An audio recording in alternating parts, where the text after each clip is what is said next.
Hi, my name is Erin Mortensen. My research topic is children exposed to domestic violence.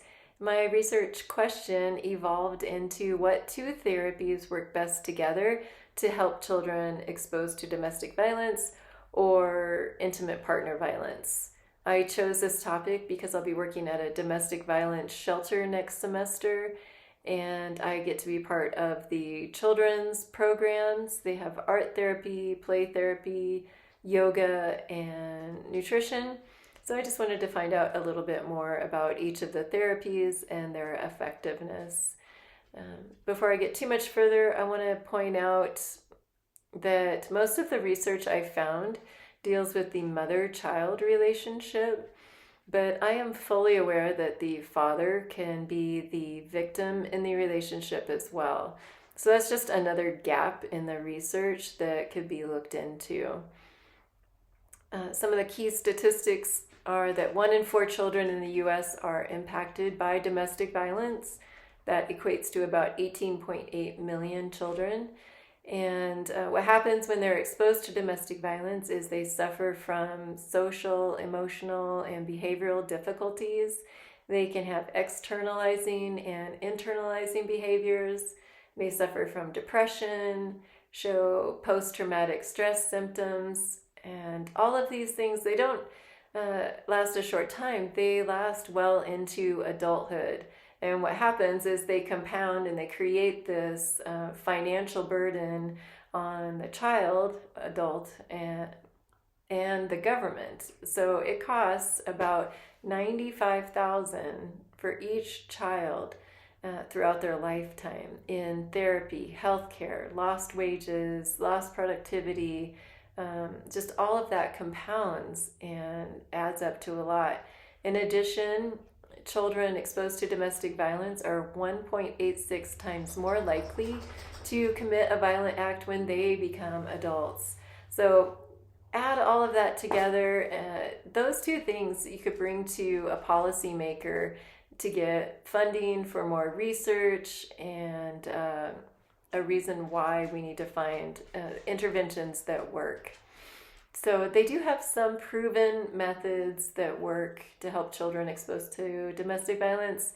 You know, the trauma-focused cognitive behavioral therapy is good for PTSD, as well as using the parent child intervention. They have found to be most effective. Having the mother involved, they don't have to be always in the therapy together, but discussing the same topics and then coming together at a later time. And that could also be through art therapy or play therapy. So they have found that to be effective. My problem with these methods is that there's unequal access to all children for these types of services. They typically are given on a one-to-one basis once you're out of the shelter. So what happens when the children and the mother either go back to their house, they go to temporary housing, they find their own apartment, they don't typically get those services anymore. So we need to find another solution. And someone came up with a multidisciplinary approach where the police and the child advocate, maybe a healthcare worker, all go together to a domestic violence call, and the child advocate or domestic violence advocate will immediately start an intervention with the mother and child. You know, it's a heated situation. They do what they can, but at least they have contact with them. They have seen them.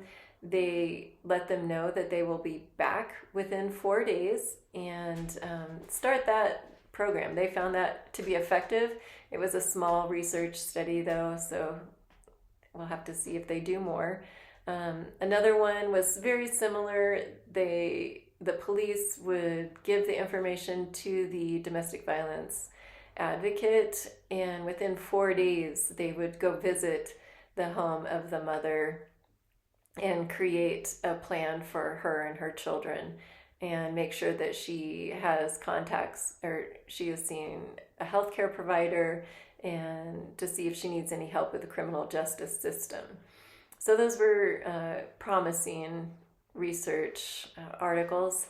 There was another one, Camp Hope, which is put on by the Family Justice Center, and they are researching the best methods to help children exposed to domestic violence.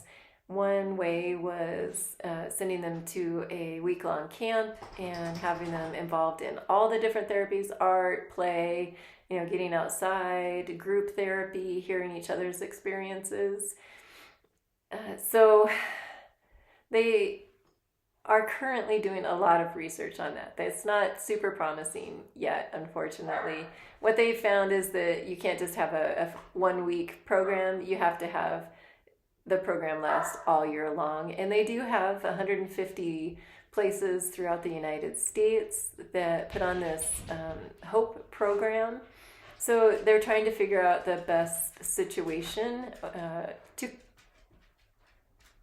continue the intervention past the intensive camp experience.